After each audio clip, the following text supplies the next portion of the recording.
Welcome back, everyone, once again to this week's edition of the Football Goons podcast. We cannot wait to spend the next hour together and with all of you as we share in what's the greatest game in the world. We're going to be continuing our new series here this week. The last 2 weeks, we talked about quarterbacks, running backs, and we're just kind of covering the state of the entire NFL at specific position groups as we travel around the league. If you missed those last 2 episodes, please be sure to go back and check them at your favorite podcast area where you can search for Football Goons and check us out, or of course on footballgoons.com, where we'll direct you the right way. Like I said, today, gentlemen, wide receivers, we're going with the pass catchers here, and we're going to kind of do it slightly different than the last 2 weeks. I think quarterbacks and running backs sort of lend themselves to naming everybody. You know, we talked about all the starting quarterbacks and even some backups, and then running backs, we hit about 30 names. Wide receiver, I mean, there's 95 to 110 really valid names that are going to impact games. We're not even digging that deep into the barrel to be able to do that. So what I've kind of chosen to do is separate into 6 categories where we're going to talk about guys all the way from Antonio Brown's greatness, Larry Fitzgerald's record-breaking, all the way down to guys like Christian Kirk who have yet to catch a pass in the NFL. So we're going to kind of have a good time with this. But before we do that, let's get everybody in a positive mindset. First off, last Monday was Memorial Day, the unofficial kickstart to summer. And then last Thursday, this really only affects me, but was my last day of school as a teacher. So that's the unofficial kickstart to summer vacation here.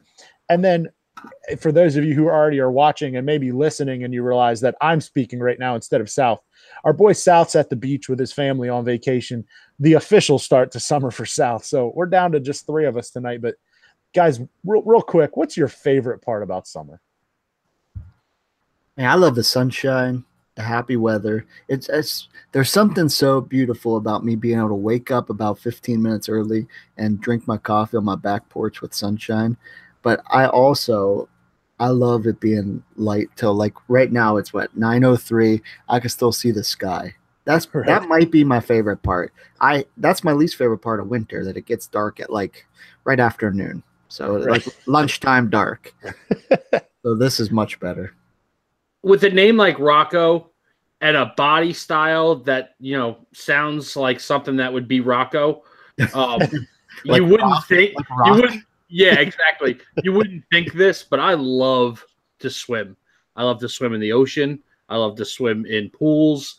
It is absolutely my favorite thing that I look forward to the most in the summertime. I love being in the water. I love to stand in the pool. Does that count? Sure. Why not? Like, Okay. I get a basketball hoop in the pool, and I play basketball in the pool, any kind of water game, and I could spend my entire summer just in the pool. Not actually swimming though, right? Not like swimming laps. No, I'm not swimming. I'm not Michael Phelps. Look at me. By looking at you, I thought maybe you were, but if you're not, that's fine. My hands aren't webbed like his. For me, man, hamburgers, hot dogs, potato salad, corn on the cob, watermelon. Yeah. I know I got you with that watermelon deal. I'm out on that. I'm out on the watermelon. You had me at hello though.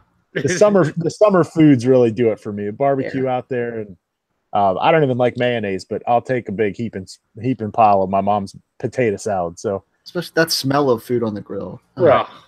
Yeah. Miles, how were those burgers last night? Dude, so I was able to travel up to Rocco's this weekend. My wife and I spent some time upstate New York with him, and Rock, he's got it on the grill. I'm going to give him some props. Those were nice burgers, real nice.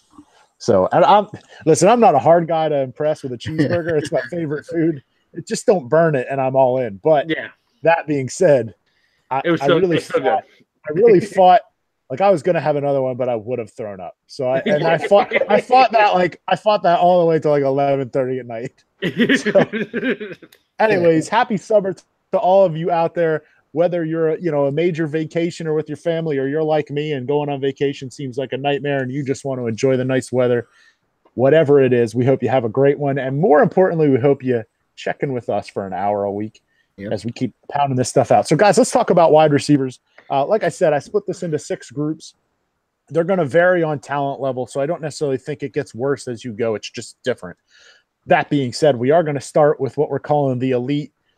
I've got 4 names here, and unlike South, I didn't scour the internet. I trust myself more than anybody in the world. These are my rankings. So if you've got a problem with the rankings, you've got a problem with me. So you guys can let me know.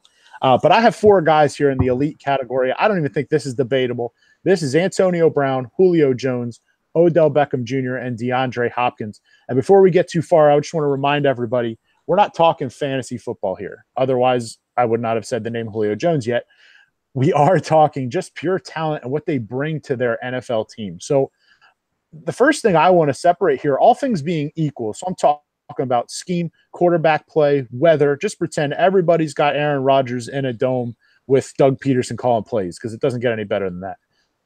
Which of these guys do you guys truly believe is the best wide receiver in the league? Still have Antonio Brown. I got a lot to back it up, but I think one of the biggest ones, I know that we live in a different league now, but it's a league we're a part of. So he has at least 100 receptions in the past 5 seasons. No NFL receiver, including a guy named Jerry Rice, has ever done that in life, ever in history. So, I mean, you could talk about all the things he does special, just his route running, his ability to get open, his ability to catch the ball, his ability to get away from guys, breakaway speed. Everything he does is just as good or better than everybody else in the league, but he's also doing it at an all-time level. Mm-hmm. I love AB, and it was really between AB and Odell Beckham Jr. for me, and I actually went with Odell Beckham Jr. AB has the privilege of playing with an elite running back, which some may argue would hurt him, but definitely you can't argue that it absolutely opens things up for him. He's not seeing a whole lot of double teams because you really can't. And he has the privilege of playing with a quarterback who, although kind of gets a gunslinger mentality, absolutely knows where his bread is buttered. Yeah. Mm-hmm. The Giants' offense is pretty dreadful and has been for some time. Eli is constantly throwing interceptions. They've never had a running game as long as he's been there. They've never had an offensive line as long as he's been there. And he is still like right there statistically with anybody else in the league. The touchdowns are well in his favor in terms of touchdowns per game. So I just think with the skill set that he has, his ability to outjump almost anybody, even at 5'11", his hands being second to none in the NFL, all things considered, with Aaron Rodgers in a dome, perfect conditions, perfect offense, I'm going to take Odell over Antonio. You know why I did not? Odell was the only guy I did not consider, and shockingly enough, it has nothing to do with the team he plays for. I think if you make all the conditions great and perfect, what makes Odell great is no longer relevant. Like, I don't need you to make magical catches in a dome with Aaron Rodgers as your quarterback. I need Antonio Brown. I mean, I just need a guy who is open every single play. And that being said, I still didn't pick Antonio Brown. I went with Julio Jones. I think the guy is just the prototypical. If you could create a wide receiver, you're not creating Antonio Brown. I don't think there's anything AB can do outside of punt returning that Julio can't do. I really think, as much as this might be a stupid comment, much of Julio's career, the cards have been stacked against him by very poor coaching on the Falcons' part. So I just feel like not only is he open as often as AB, he can make acrobatic catches like Odell and DeAndre Hopkins do. But more importantly for me, the guy can out-physical anyone out there. And I know that AB certainly hasn't made a career of being beat up, but it could happen in the wrong situation. So it's interesting to say that. And actually, on top, Rock, going with what you're saying, I'm really interested to see what Odell does now in a legitimate offense, because I do think while the line is still kind of trash, Saquon Barkley is going to really open things up the same way Lev does for AB. I really like Evan Ingram and Sterling Shepard working the inside so that Odell can really be masterful outside. So it'll be interesting to see what happens to the Giants. All right, let's make a case for someone who is not in this tier that either, let's say, you think that I should have included them in the tier now, or maybe even after this season, you think they'll join these 4 in the elite category. I have an extremely hard time, and I understand why he's not there, but I'm going to make a case that if we're talking ideal conditions, and everything is equal, AJ Green is just as talented as the rest of those four. It's not his fault that Andy Dalton sucks. Like, and even with Andy Dalton sucks, AJ Green is still putting up ridiculous stats on a regular basis. And they're just not quite as good as the rest of them. But it's because AJ Green sucks. I mean, because Andy Dalton sucks. Right. Like, if we're talking just from a skill set, maybe Julio is the only guy that can even compare with the size, speed, ability ratio of AJ Green. See, I think Keenan Allen is everything that any of these guys are as well. He just had a rough, quote unquote, start to his career because he was taken in the late in the draft instead of top 10 like most of these guys are. But dude does nothing but produce when he's on the field. And I know maybe that's the knock on him, but how's that not the knock on Julio and Odell as well? I don't think there's anything anyone can do that Keenan can't do. Yeah, I like both those guys. The reason I didn't pick either of them is because they've been in the league for long enough that I think they should have broken into that category by now. I understand what you're saying about AJ and he having Andy Dalton. Keenan's never getting there for me because he just doesn't play. Last year was the first time, so he's not going to make it there. When he's on the field, he's unbelievable. I just can't count on him. So these other guys, I know Odell missed all season last year, but typically they're in the lineup.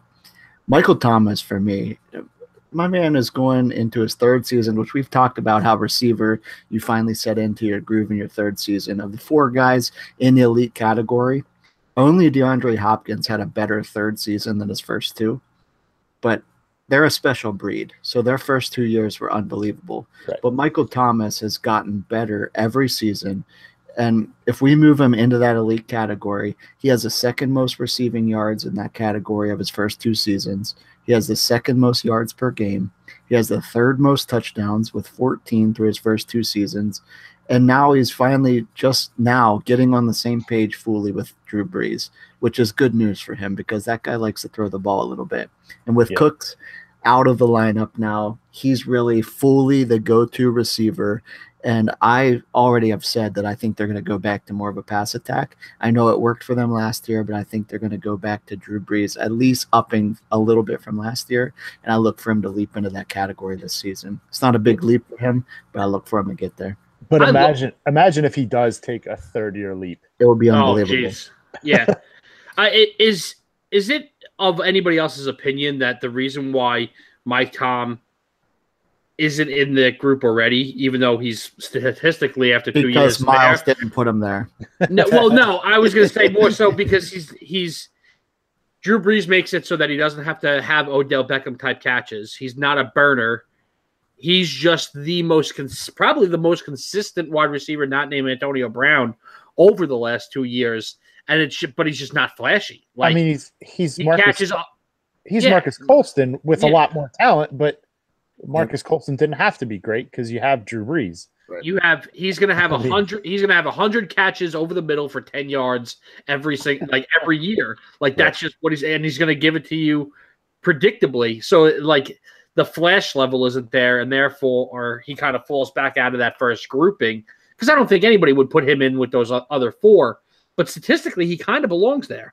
I put him there. Last year, he caught 70% of his balls. The year before, which we look at 70 and like, that's unbelievable. The year before, he caught 76%. The dude just catches – I know Drew Brees is accurate. The dude just catches the ball. Right. He just catches the ball, though. When you're catching the ball anywhere from 70 to 76%, you're going to have 1,400 yards and 20 touchdown seasons. And so those are going to come for him. It doesn't have to be giant flashy plays when you're catching virtually everything that's thrown to you. Yeah, and that's around 160. So right. All right, so let's get into the second tier here, and we actually already mentioned 3 of the 6 names I have here. I'm calling this the best of the rest, just to round out a top 10. I've got AJ Green, Michael Thomas, and Keenan Allen here, which we already mentioned. The 3 guys we did not bring up to creep into the elite category being Tampa Bay's Mike Evans. We've got Devontae Adams here. And rounding out my personal top 10, I'm sticking in the ghost, T.Y. Hilton here. And what's cool about this group, it's a nice mix of younger guys, kind of older vets, and I don't mean Larry Fitzgerald old, but guys, A.J. Green's been around. He's a common household name at this point. If you were starting a team today, which of these 6 guys would be your top selection at wide receiver? So I guess the most important question is anybody picking the guy they didn't say for the elite tier? I actually went with Mike Tom, and then not AJ, just because from an age standpoint. Not that AJ's old, but like if I can get four extra years out of Mike Thomas, then that's who I'm starting the league with. Because they're gonna be, all things considered equal, at their primes for the next 3 to 4 years, and then I get 4 more years with Mike after that. Right. I actually, I wouldn't have obviously I like Michael Thomas, but I picked a different one just because I already mentioned him. I picked Mike Evans, and I think Mike Evans has been up and down, but only times he's down is when Jameis is down. If he has a perfect situation, I put him up there close to that elite category. And I know you put him just the category behind, but he's probably leading the way in that category.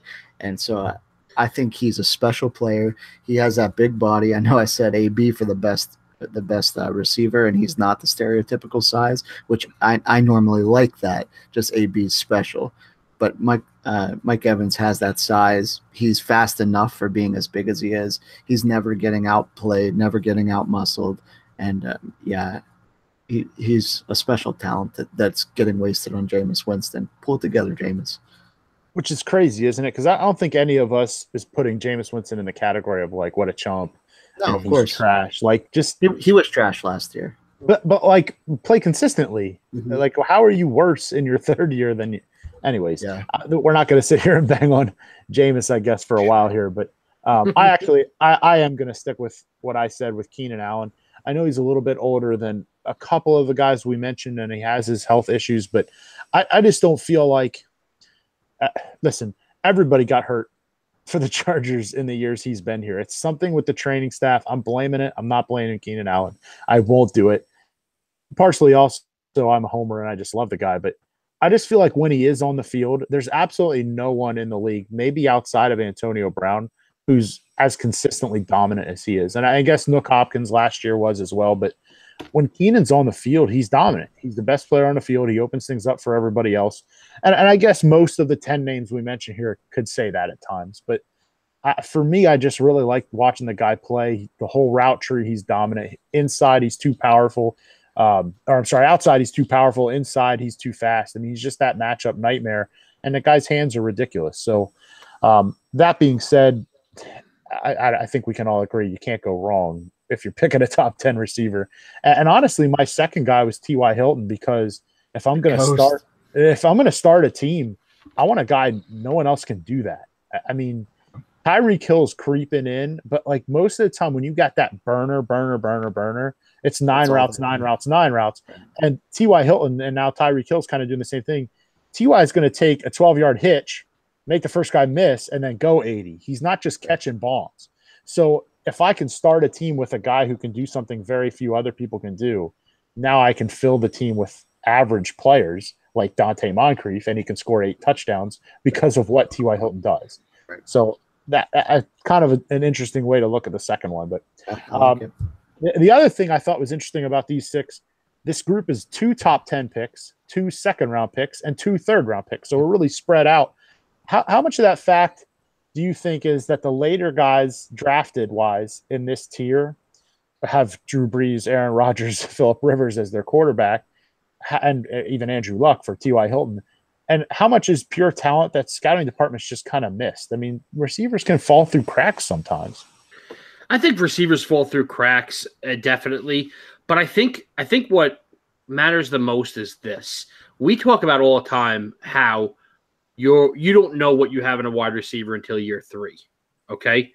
Because of that, unless the guy's an absolute home run, slam dunk, top 10 pick like AJ Green was or like Mike Evans was, there's no need to rush and take a guy in the first round, because it's probably going to be somewhat of a growing process before you do it. So therefore, it's not worth spending the draft capital to a general manager to spend a first-round pick on a guy when you know that you can probably get a guy in the second or third round who's going to have the same learning curve of 2 to 3 years before it really kicks in for them. So why are we spending first round picks on especially like I can understand the specialness of top 10 picks, but why am I spending a pick in the 20s on a wide receiver that's I'm going to have to wait on 2 to 3 years when I can get some really good depth at other positions as we've seen in the last couple of years. D tackles, D ends, these guys are going by the dozens in the late first round. So I think that's what it is more. I don't even think it's so much who they're playing with as their quarterback, although that helps, or necessarily missed opportunities in scouting departments as much as it is this is what the value is in the NFL right now. We know what it is, and now we're going to if we don't get a top 10 wide receiver, we're going to wait till the second and third to get him. That's actually pretty interesting. I hadn't thought of it that way, and I'm actually very interested in doing the study now of like the success rate of picking wide receiver in the top 10 and then the rest of the first round. Because you look at a guy like Nelson Aguilar, who I'm watching firsthand, obviously, and now I love the guy. I'm thrilled to death with what he just did in his third year. Yep. If he's a third round pick in 2015, he's like my favorite player because I didn't expect much. And then bang, look what we just got out of a third round pick instead of now 3 years later. I'm like, God, it's about time pick number 20 showed up and started doing something, like it's interesting that you said that where maybe these GMs that do take a wide receiver at 20 are like, man, potential's there. We got to grab him. Whereas he's not going to have a better first year than the guy we took in rounds 2 or 3. You just kind of got to look ahead, and maybe not a lot of GMs are willing to risk that. Hey, we're taking a guy in the late first and we're getting 2 years of virtually squat. Are we okay with that? It's kind of that's funny that you put it that way. And even let's look at it even more so. A guy like Nelly, he's not even playing for the coach that drafted him. So he's not even playing for the guy that thought he had potential. So that's a really dangerous place to be in that I won't say top 10, but I'll say top 15. But from 15 to 32. Why are you taking a wide receiver there if you know that the learning curve is going to be the same as if you take one in the second or the third? The fourth is starting to, you're starting to throw darts at a dartboard at that point. But, those second and third round wide receivers are probably just as good as the ones you're going to get in the late first. It's just a matter of, what you think their learning curve is. Yeah, I actually obviously it doesn't hurt when you have Breeze, Rodgers, and River throwing through you. So we can make an argument that helps. But I think these guys are just as good with pretty much anybody other than Brock because we've already proven that matters. Yeah, we've been there.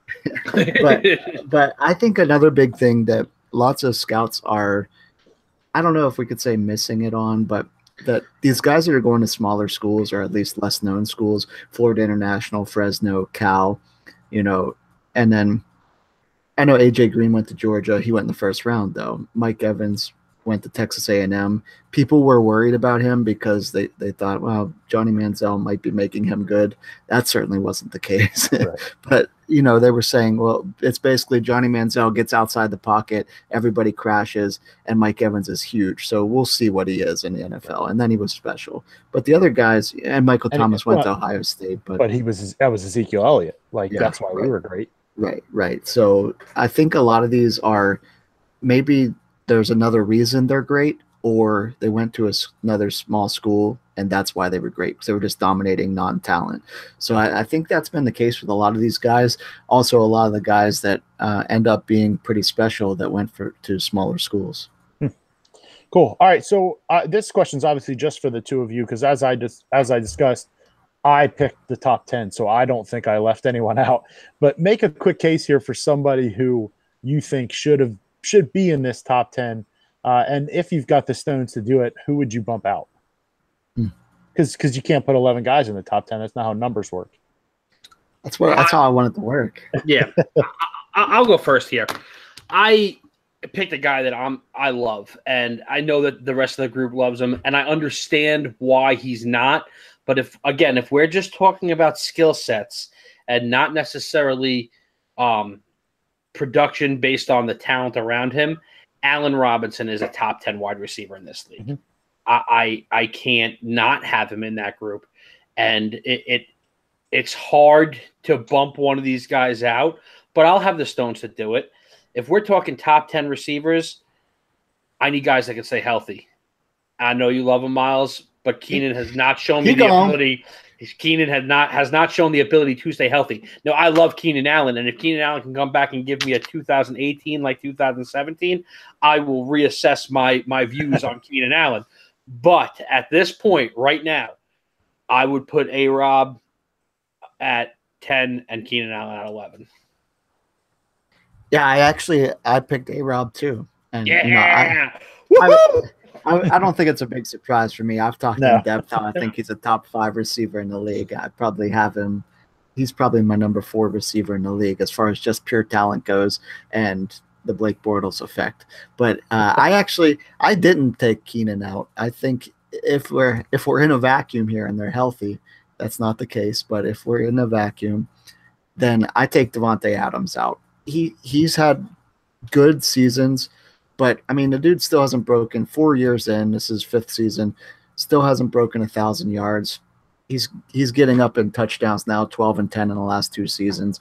But I can't put him inside my top 10 still. This year, having a full season with Aaron Rodgers, being the guy, no Jordy, I think he'll probably take a jump, but that's still speculating for me, and it's not proven on paper for me. So he's the guy that I bump out.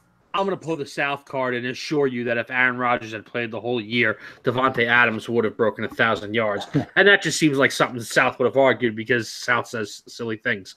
So, and he's not here to defend himself, so I can say that. I actually think the fact that Davante Adams caught 5 touchdown passes from Brett Hundley puts him in the top 10 for me. I don't care if it was 5 catches for 5 yards. He got 5 touchdown passes out of that cat. So I'm impressed. All right, so as I kind of discussed in the opener, we're not going to now do guys ranked 11 through 15. And I understand why we're doing that for other positions. It just didn't strike me as right. So I'm going to call this segment Hardly Second Fiddle. And what we're going to talk about here is I think there are 4 guys, and I could be coaxed into 1 or 2 more, but I think there are 4 guys who are very clearly the number 2 receiver on their team, but still got to be mentioned on a podcast like this. And so when I say clearly number 2, I'm not talking about the Vikings here, because you can argue for me Thielen or Diggs is 1 and the other one's 2. I don't know. These guys are clearly number 2. I went with Juju Smith-Schuster from the Steelers behind Antonio Brown.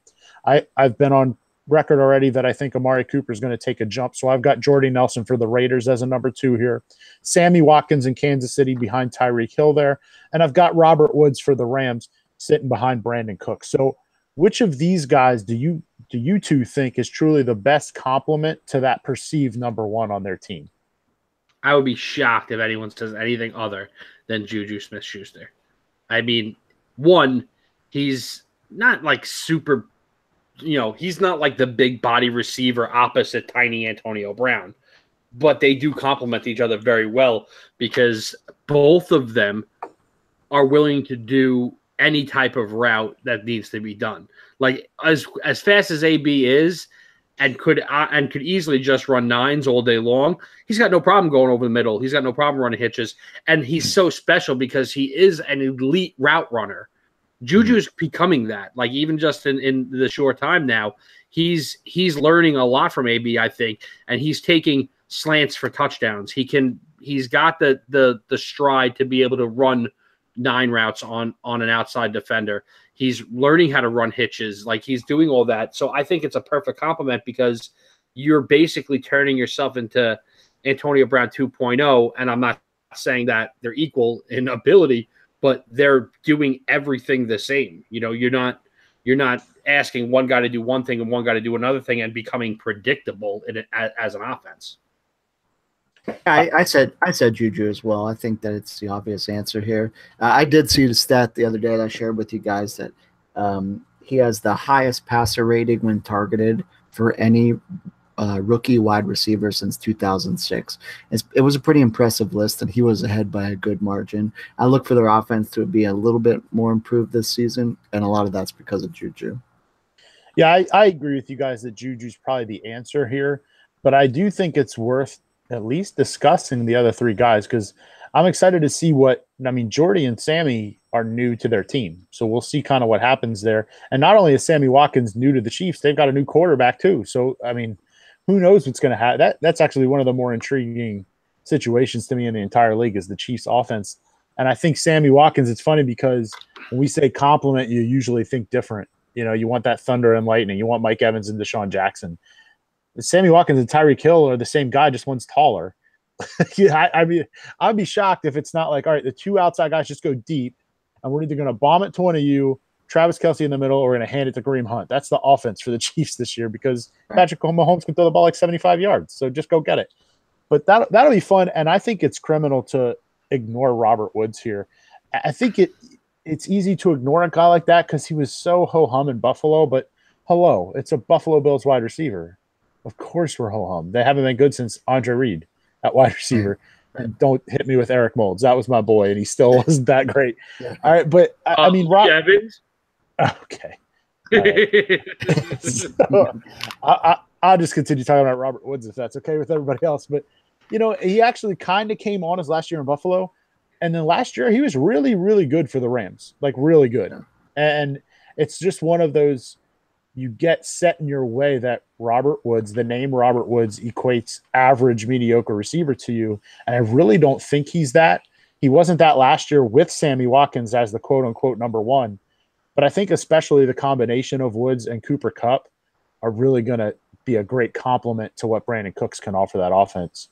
Ultimately, I did not say Woods because the best compliment to Brandon Cooks is Todd Gurley in the run game. So, but Juju is the answer. But I really don't. I didn't want to gloss over what the other three potentially can bring to their offenses. Just follow up on this number twos. Is there another guy in the league that you guys think can leap to challenge to be included in this group? So not necessarily, oh, you missed one, but is there a backup right now that you think is going to have a year where they're going to next year we'll be like, wow, that's a really great number two receiver? I'm going to argue that you kind of missed it, but I understand why you missed it. And I'm going to say that he's going to make the leap as well. Will Fuller is absolutely a number two to DeAndre Hopkins. Yeah. And it's 100% based on the chemistry he has with Watson and his big play potential. I understand he's not going to keep up that sustainability, but even if he comes down slightly from that and can stay healthy for the year, it's still going to be a 10 touchdown season. I mean, it's 7 in 5 games last year. Right. You know what I mean? So I understand that that's not going to stay true to form, but I mean, no reason to think he can't get 10. There's no reason to think he can't get to 10 in a 16 game season. Yeah. Even in a clear cut number two role behind Nook. Right. But I think kind of to go, I did sort of consider him, and ultimately, to be honest, I left him out because I figured you would bring him up as the answer to this question from our past discussions. But like, it's easy to say, yeah, okay, 10 touchdowns and even if he just matches the 7 he just did, it's pretty impressive. But he's going to impact games more because 28 catches is not happening. The guy's going to come up towards that 50 catch number. 423 yards is not happening. If he can give you 50 for 807, don't even increase your touchdowns. If he can give you 50 for 807, that's a great compliment to the fact that Nook Hopkins just probably had another all-pro year. Yep. So I do think you're right. I don't think he belongs there now because there's some, that percentage, like I've said, is not replicable. If he gets 28 catches for 3 touchdowns last year, you're not bringing him up. No. So I kind of think the touchdown thing, if he can just sustain touchdowns, don't even increase it, but just be more of an impact on the games, including the fact it'd be nice to see him play 16 instead of 10. But, I think he could be a guy that belongs on here, sure. I actually, number one, I think Emmanuel Sanders is already on this list. I feel like he was left off. He had a bad season last year, but so did the Broncos, all of them. The cumulative bunch of them had a bad year. So I know he's 30 years old, so he wasn't my answer because I don't think he makes a jump, but I don't see any reason he doesn't jump from last year and go back up closer to 70 receptions at 1,000 yards and a couple touchdowns. It's never been his game, but he can get a couple there. But the guy I think is Sterling Shepard. I've talked about him. I'm back in on the Giants. I know you guys are out, but I'm back in on the Giants, and I think that he takes another jump this year. He's already improving every year.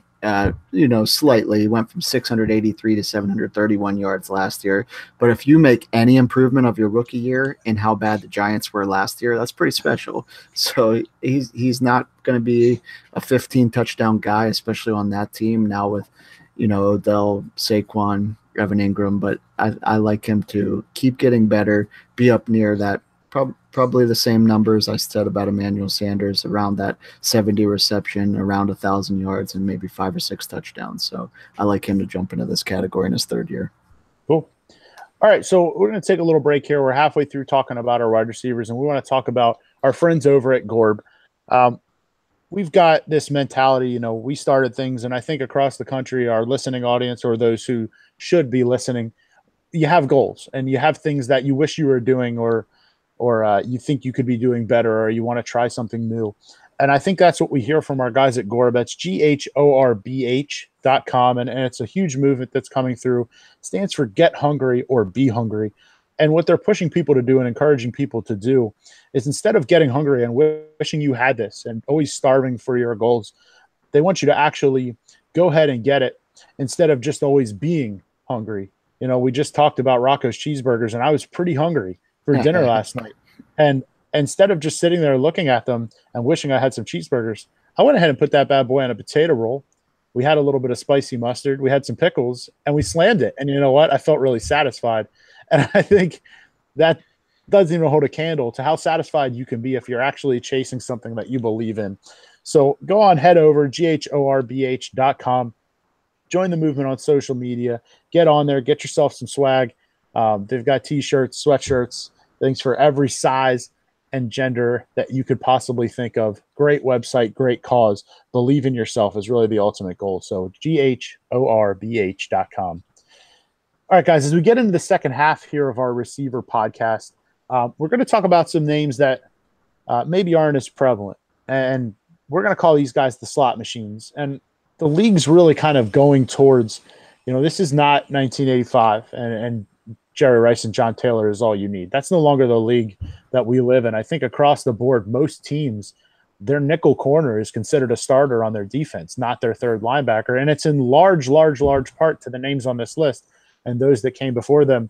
So I've got guys like Larry Fitzgerald, Jarvis Landry, Julian Edelman, Nelson Aguilar, Deal's guy Sterling Shepard, and Cooper Kupp sitting here on this list, where these guys spend the majority of their time, if not all of their time, in the slot, working inside, working on a nickel corner, God forbid working on an outside linebacker, maybe a safety drops down, and they're kind of that mismatch nightmare. So how many of these guys do you think actually has the talent, despite, again, the league is shifting, and I don't think slot receiver means third receiver anymore, not even close. No. So how many of these guys do you think have the talent, even if it's not quite the numbers, to be the top receiver on their actual team? This is a tough question because, I think 4 of these guys have the talent to be the number one receiver on their team, except for the fact that I still think that some of the guys that are the true number one there are already more talented. So I went with 3 guys here. I went with Fitz, with Jarvis Landry, and Julian Edelman. And Julian Edelman, I don't think is the most talented wide receiver, but he has the best quarterback and the best repertoire with said quarterback. So that always helps a lot more than talent sometimes. But realistically, I love Nelson Aguilar. I just don't think he's going to be better than Alshon. That's from a standpoint of statistically, not necessarily athletically, but I think that's where we're going with this is can these guys be statistically the best wide receiver on their team? Without a doubt, I think the other 3 can. I love Fitz. Until Fitz is no longer playing in the NFL, I think he's going to continue to do it. This is an argument that the 4 of us had 3 years ago when you guys were like, at some point it has to stop. and I was still right. And I was like, well, when I see it, I'll stop. Right. And 4 years later, we're still seeing it. Jarvis, I actually have really high hopes for Jarvis Landry, and I think that has to do more so with the fact that I don't know that I could trust in Josh Gordon yet. So I don't know what he's going to give the Cleveland Browns.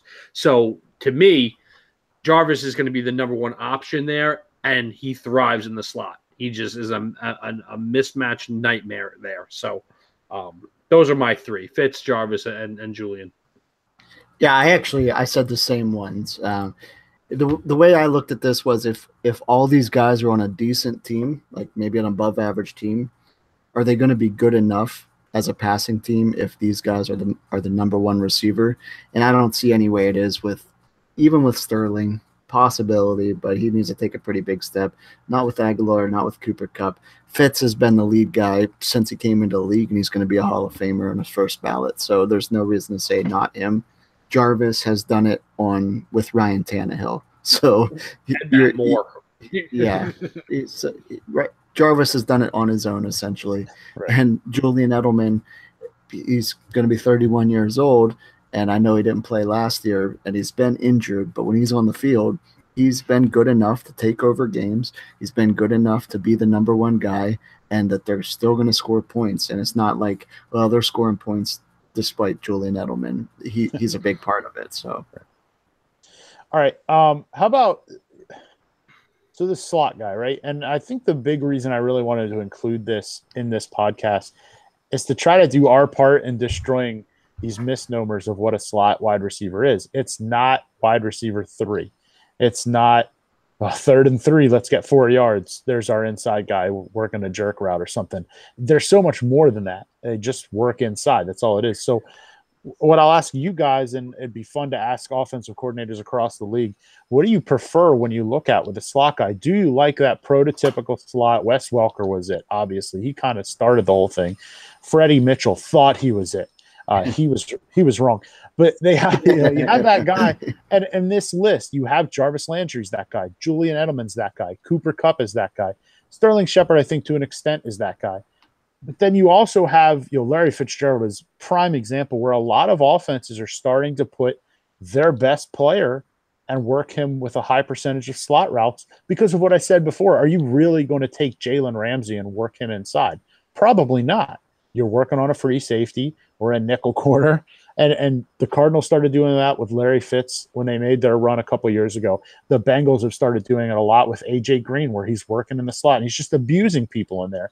And personally, I think Nelson Aguilar more has that build of an outside guy. He's not that prototypical quick twitch, slashy slot guy. But it worked. They moved him to the slot last year and look what happened. He looked competent, which – if you watched him his first 2 years, looked like a miracle. So what do you guys kind of prefer? What do you think the future of the league is going to be in the slot? Are you taking A.J. Green and moving him in there? Or do you think there's still always going to be a place for that Julian Edelman kind of player? First of all, you said that Wes Welker kind of started it. I'm sorry. Wayne Corbett started it. Heaven forbid I don't talk about Wayne Corbett. Thank you. That's all I wanted to say. Because of what I've grown up on and because of just the way I view it, I'm a little bit more prototypical and traditional in the sense of I want my big-bodied guy on the outside. Doesn't have to be slow. I just want my big-bodied guy on the outside, and I want a more quote-unquote traditional slot receiver. I love the idea of shorter in stature, quick guys, losing defenders in the middle of the field and making big plays happen. That's just the way I've always looked at it offensively. Now, I'm not an offensive coordinator. None of us are, but okay. I forgot. So Miles is, but I am not. I would build it a more traditional sense of, your quick twitch, traditional slot guy inside, with just being a matchup nightmare. You can't put a safety on them because they're too slow. You can't put a linebacker on them because it's too slow. And if you really want to pull in a number one corner to play on him, well, guess what? Now I have a gigantic mismatch on the outside. I think, well, real quick, are you going to comment on his or? No, go ahead. I think ultimately for me, whichever one you decide, I don't want my big boy who's a rookie playing inside. It has to be a route runner. That's my key, because one of the biggest reasons the slot guy has a mismatch is you don't know if he's going inside or outside. There's that famous thing when you're coaching D-backs, the sideline's your friend. Your sideline's your second defender. Well, if you're working inside, you don't have that. So obviously it's the Wayne Corbett type that works because of that quick twitch. I'm setting you up inside, I'm outside before you realize I'm gone. Well, Larry Fitzgerald is not that. He's never been quick twitch, but what he is one of the best route runners of all time. Yeah. So he can set you up in that same way. So for me, I just want my guy that's inside to be a great route runner. Two things before I give you my answer. The first one, I want to comment on how good your titles are here. Why, thank you. I think as a group we're pretty creative people, but you're really crushing the game here with your creativity and titles. Second thing is, while I built you up there, you don't have a lot to say because your team throws like 3 times a game, and the guy that would play slot for you plays running back all the time for you. So you have say in that you're smart enough not to waste a receiver there and just rush for like 1,000,000 yards a season. So when we talk about running backs, that's all your world there. So just joking on that part, but I love I say this knowing I like a stereotypical, prototypical, huge guy on the outside, small guy on the inside. My favorite team has a 5'9" guy on the outside who dominates. So T.Y. Hilton would be probably the best slot receiver of all time if he played there. But he doesn't. But he's the type of guy I like playing there. The guy that's going to get open quickly, going to get the ball, always going to catch it, and then he's going to make you miss. I know Jarvis Landry's not that. He doesn't really make you miss, but he's made a living of this. But that's how I want my guy to be, a T.Y. Hilton in the middle of the field. It's funny that you say that, deal, just because, like, traditionally, if you look at your teams, you have had traditionally smaller guys on the outside. Yeah, Marvin Harrison was not a big guy. Reggie's Reggie was the tallest, I think, at 6'1". Yeah, comparatively, he's huge. Now I'm still living in 1998, where I have like 6'3" Keyshawn on the outside and 5'8" Wayne Corbett on the inside. Like that's what I grew up with. So that's in my head. That's what a wide receiving core is supposed to look like. I'm just backing up to where I was. I wasn't saying you're not a good offensive coordinator. I was just saying you're smart enough to take your receiver and put him where your position that thrives. Yeah, he's my A-back. But you kind of took the story. I was going to say it anyways. Rocco, are you still stuck in 1998? Because that's the last time the Jets were relevant. They went back to that NFC championship. See, I was focusing on trying not to be a jerk, and you jumped full in jerk mode. And you interrupted my desire to be a jerk while you were trying to not be a jerk. Anyways. It really speaks to our personalities here, huh? Right. All right. So our next, we're going to move on. Dynamic duos. Let's talk about some dynamic duos, speaking of me and Deal. I've been trying to avoid some names here because, whether we're talking about elite receivers or number one type guys, or then especially it was hard to ignore some of these names during the second fiddle session.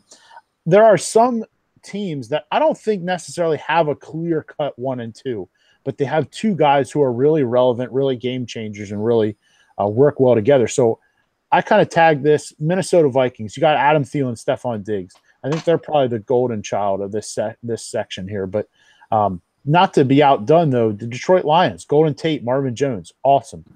Cleveland Browns now with Josh Gordon, Jarvis Landry. I had Denver here deal with Demaryius Thomas and Emmanuel Sanders. And not to get too far into it, I do think it's closer than people want to admit, especially the last several years. And then I went ahead and put the Philadelphia Eagles in here as well with Alshon Jeffrey and Nelson Aguilar. Of these teams without that clear-cut division between Odell and Sterling Shepard, as good as Sterling Shepard's ever going to be, as good as Juju's going to be, they're number 2. They just are. Which of these guys, these duos, do you think has the most combined potential? Which 2 can largely carry? I'm reminded of, I'm going to throw Rock a bone here because I was just so mean. The Jets. The Jets in 2015, Rock? It was Brandon Marshall. It was Eric Decker, Marshall and Decker, and nothing else mattered in that passing game. They had something like 80% of the receiving yards on that team. They were like 2,900 yards together. So which duo do you think has that kind of potential where I don't need a third guy, I don't need a tight end, we can run the ball and throw it to these 2? If we're counting all things as good and equal, and everybody stays on the field, and I'm not talking health wise here, unless you want to consider mental health an issue here. There's no reason why it shouldn't be Gordon and Landry. I mean, that is the best tandem when it comes down to just straight ability to play wide receiver. Now, I don't consider Josh Gordon to stay mentally healthy all year. So I actually went ahead and I gave this a tie between Philadelphia and Minnesota. I think the Philadelphia boys, I think, actually complement each other better in terms of what Aguilar can give you in the slot, what Alshon can give you on the outside.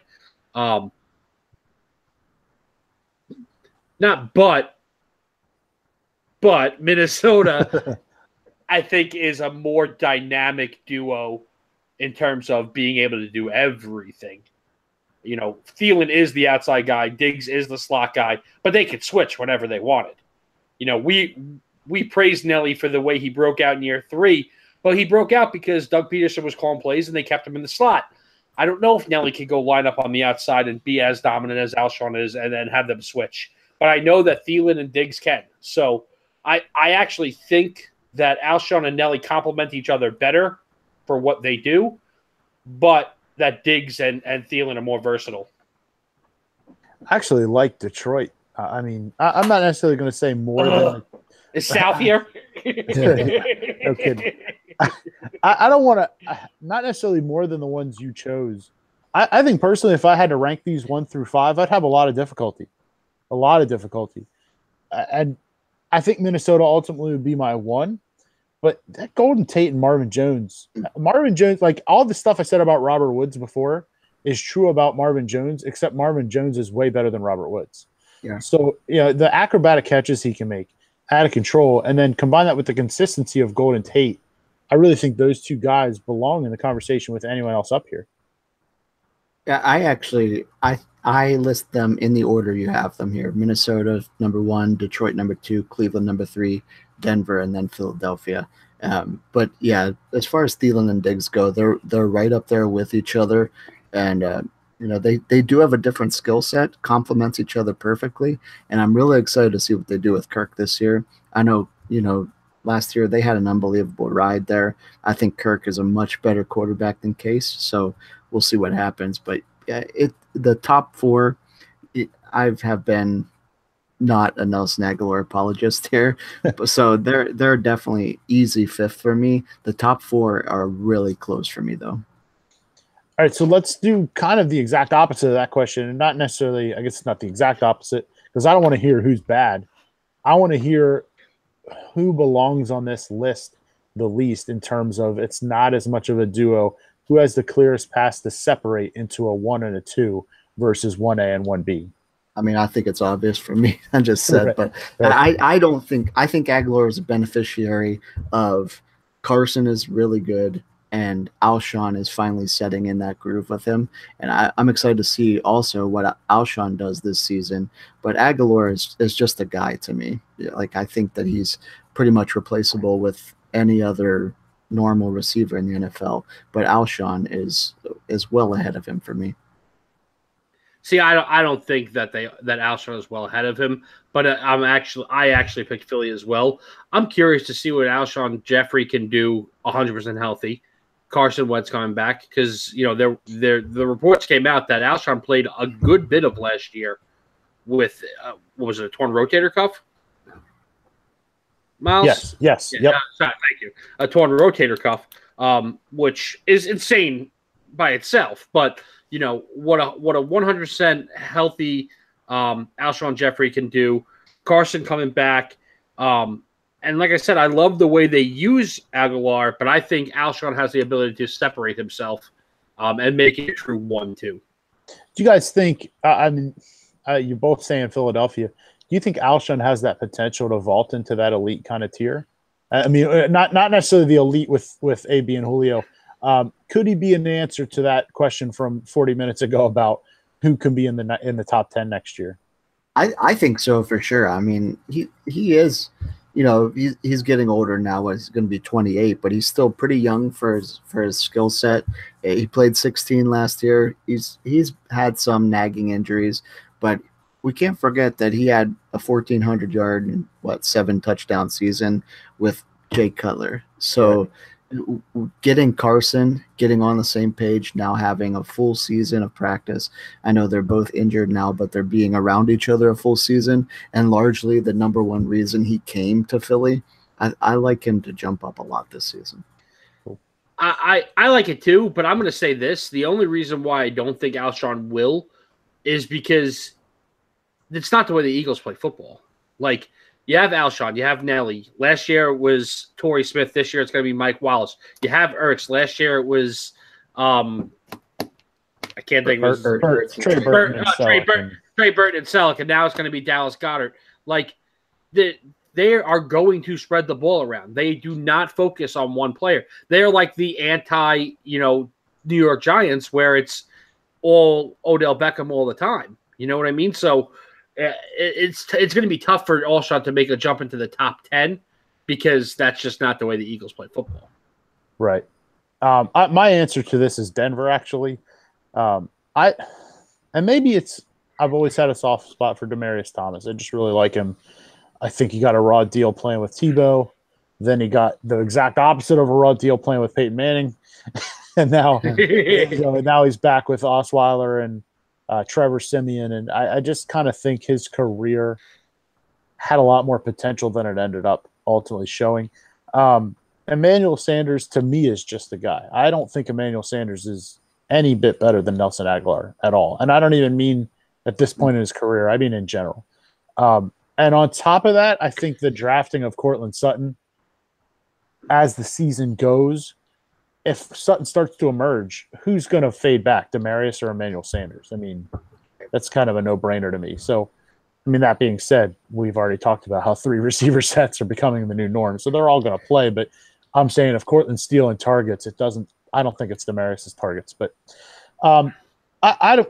Honestly, I may have missed one. I don't think there is. Is there a duo you think I left off that kind of belongs here?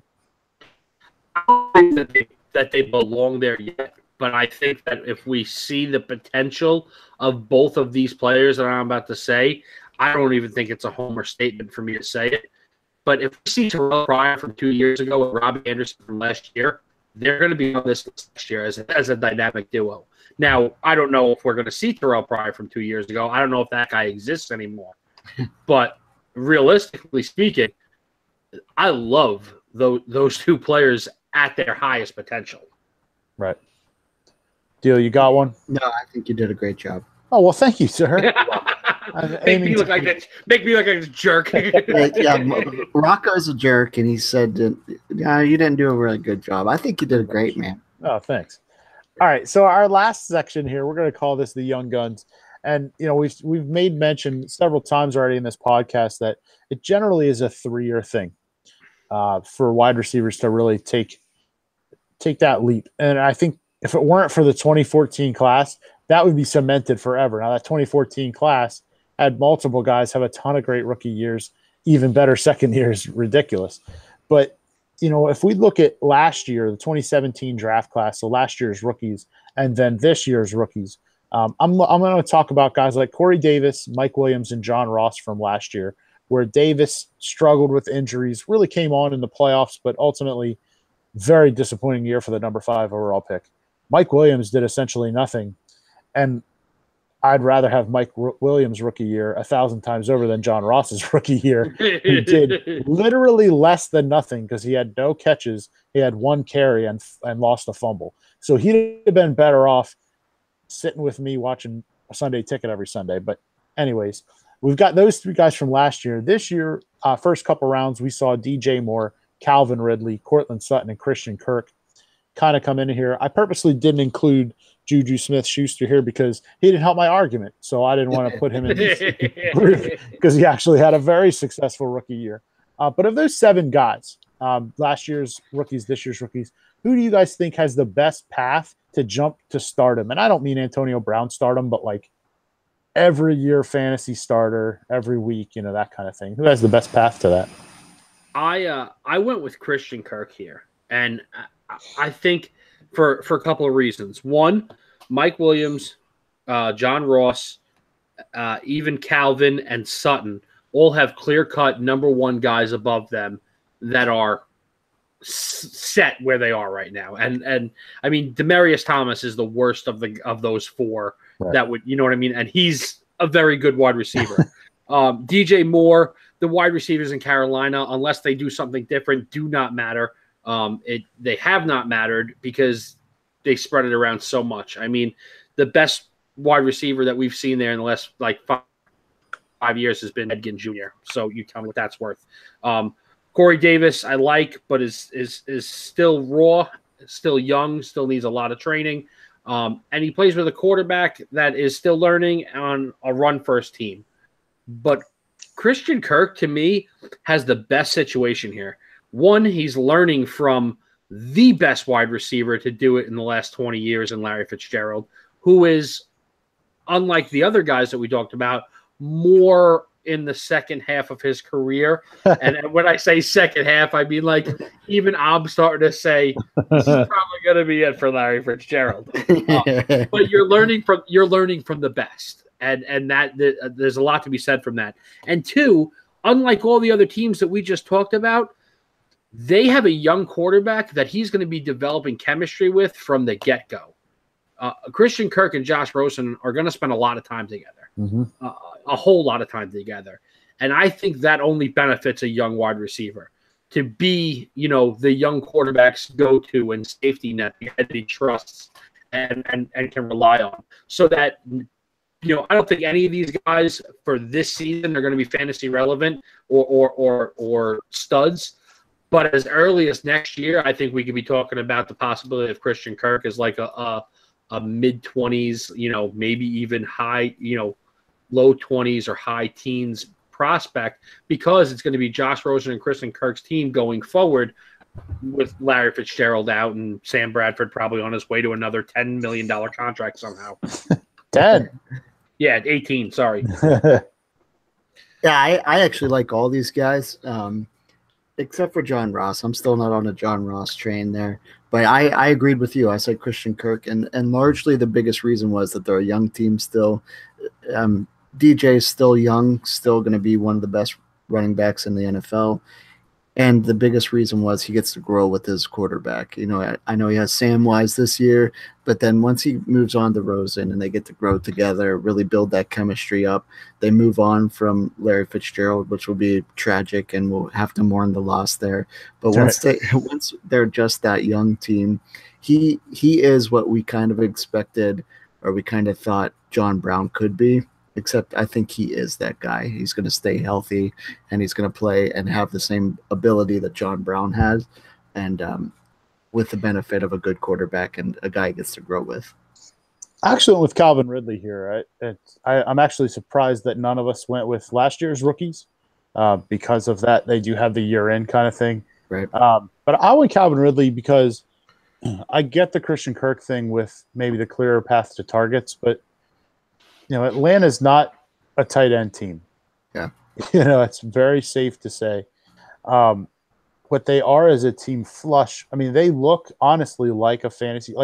If you leave a draft with Matt Ryan, Julio Jones, Calvin Ridley, Devonta Freeman, and Tevin Coleman, you had a pretty solid draft. Right. And that's just their team. That's just their offense. So it's kind of that ever-going battle of what's better, a guy who's got 1 billion targets or a guy who's 95 targets are going to very realistically turn into 70 catches, 65 catches, because of all the attention you have to pay elsewhere.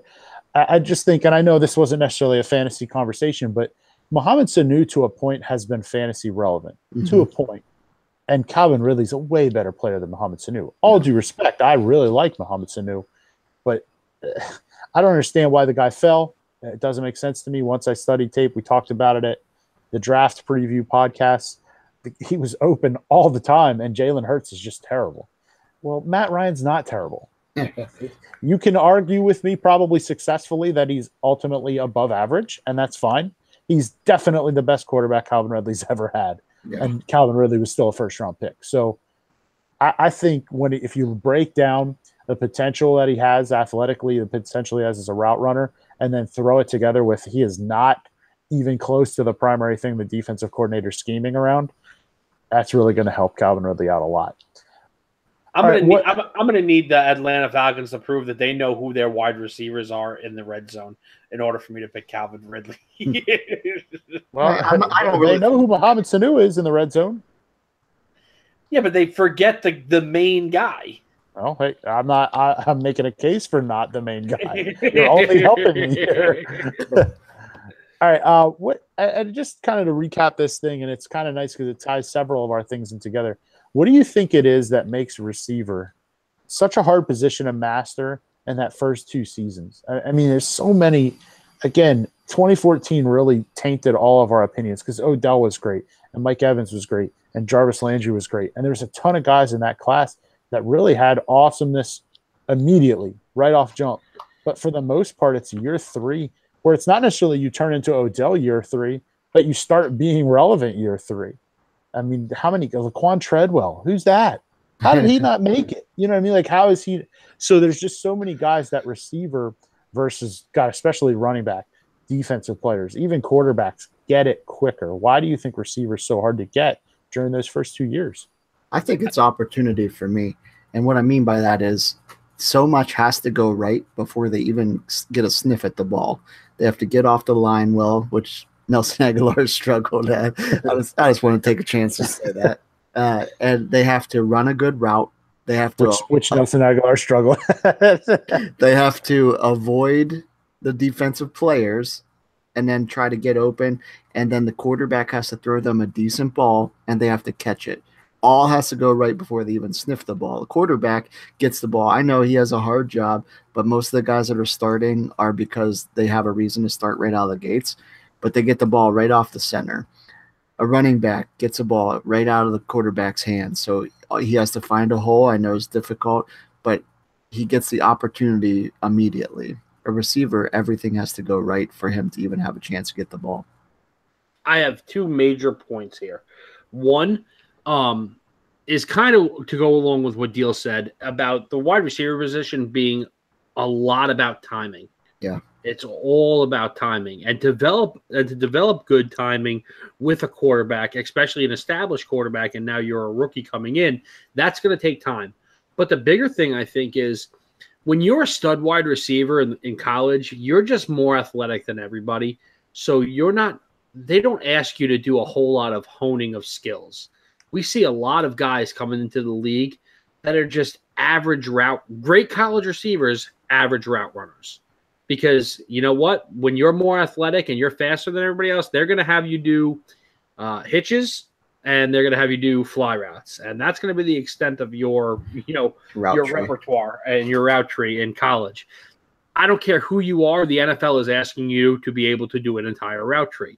Unless you're just a 4.140 guy, like John Ross. With no catches. With no catches. They're not asking they're not asking those guys to do anything more than run 9s, but everyone else has to run a full route tree.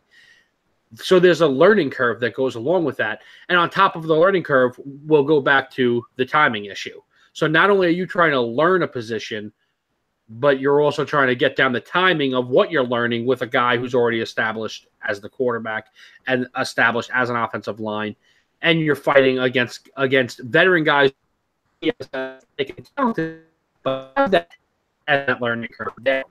So those are my big things. One, the learning curve of actually learning the route tree and the position of wide receiver, because it is vastly different in the pro game from the college game. And then 2, the timing of everything. Yeah, I think also just the defenses and reading coverages and understanding. Like if you really read some stuff on receivers, and I'm not going to pretend to be Mr. Expert, but I've also read so many things where it's, if you're 2 feet off the hash instead of 6 inches off the hash, the ball's not in the right place. It's inaccurate. It's a pick 6 the other way. So when you combine that with the fact that most of the time the coverage the defense is showing pre-play is not the defense you see. It's not the coverage you see when the snap goes. And I think I don't know, stereotypically, like your receiver isn't your football junkie. Your receiver isn't your film room addict. Your quarterback is your film room addict. And that's why guys like Cam Newton can come in as a rookie and destroy the league. Right. Yeah, he's athletic, just like all these receivers are. But the guy knows football. He studies football. He sleeps football. He doesn't sleep, I'm faster than you, I don't want to score a touchdown. Pre-play, quarterbacks kill it. Receivers, that doesn't happen day one because it's not a biggest part of their evaluation. So I kind of think it takes a year or 2 to see which guy is going to dedicate himself to that instead of just, I can get open. No, you don't need to just be open. You need to be in the right spot and open. So it's kind of that combination of all that stuff that kind of works into it. All right, guys, well, that's going to do it for this edition of the show. Went quickly there talking about the pass catchers. Be sure to keep up with us all over the place. Facebook.com/footballgoons. We're at footballgoons on the Twitter. A lot of you guys chime in on YouTube here on Sunday nights as we go live. Check us out on the site, footballgoons.com, where you can check into all the other podcasts as we go through the offseason. Fantasy rankings that were posted last week. They will be updated starting July 1st. They'll be updated every single week for you as we go deep at all 4 of the main positions. We are not going to be posting defense or kicker rankings because you're on your own on that one. Let's be honest. If you can't choose one of 10 kickers, you're the problem here. All right, but we're going to hit you with the money-making spots as the summer goes on. We'd love to see you guys interact with us, ask us questions. We're going to have our big question podcast coming up here shortly, our fantasy live question podcast, where we'll be answering your league-specific questions, how to set up a league, which players to draft, how to draft. It's all coming up this summer, so we're looking forward to that a lot. So make sure, like I said, you're checking into us, locked in at footballgoons.com for everything. We've got a lot of fantasy content coming in the next few weeks. As I opened it, I'm going to end it the same way, guys. Enjoy the start of your summer. Have a blast. Enjoy the weather. Enjoy your families. Enjoy the food. Enjoy everything. We appreciate you spending the last hour with us. And as always, we will catch you next time.